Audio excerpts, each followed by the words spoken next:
Australia কঠিন opponent, কিন্তু আপনি সবশেষ 3টা সিরিজ জিতেছেন, আবার অস্ট্রেলিয়ার সঙ্গে বাংলাদেশ 4টা সিরিজের কোনোটাই জেতে নাই। কতটা আশাবাদী?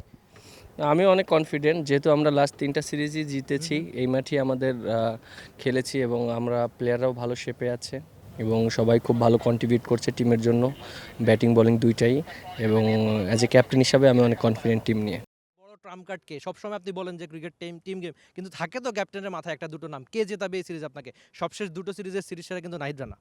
না, অবশ্যই আমাদের বোলিং ইউনিটটা খুব ভালো করছে এবং ব্যাটিংটাও ভালো করছে। আমার কাছে মনে হয় 11 জনই অনেক ইম্পর্টেন্ট প্লেয়ার এবং এক দুইজনের উপর ডিপেন্ডেবল হয়ে আমরা ক্রিকেট খেলতে চাই না, আমরা চাই টিম ওয়াইজ খেলতে এবং সেই আমাদের অ্যাবিলিটি এবং ক্যাপাবল আমরা আমরা আমরা সেটা করিয়ে দেখিয়েছি। লাস্ট সিরিজটা আপনি দেখেন যে লাস্ট ম্যাচে আমরা আর্লি উইকেট পড়ে গিয়েছে, লিটন এবং শান্ত যেভাবে রেসপন্সিবিলিটি নিয়ে খেলেছে, সো এটা একটা টিমের দায়িত্ববোধ থেকে ওরা খুব ভালো কামব্যাক করেছে এবং আমার কাছে মনে হয় প্রত্যেকটা প্লেয়ারকে আমি একই রকমভাবে দেখি এবং যে কেউ যে কোনো সময় আমাদেরকে জিতাতে পারে, এটা আমি বিশ্বাস করি। 4-0 অস্ট্রেলিয়ার সঙ্গে এর আগে বাংলাদেশ 4টা দ্বিপাক্ষিক সিরিজ খেলেছে, কিন্তু কখনোই দ্বিপাক্ষিক সিরিজের একটা ম্যাচও জিততে পারে নাই।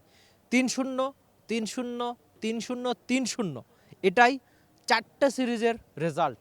এবার অবশ্য হোম অফ ক্রিকেট, নিজের চেনা মাঠ, চেনা কন্ডিশন, বাংলাদেশ 3-0, মানে সবশেষ 3টা সিরিজ জিতেছে।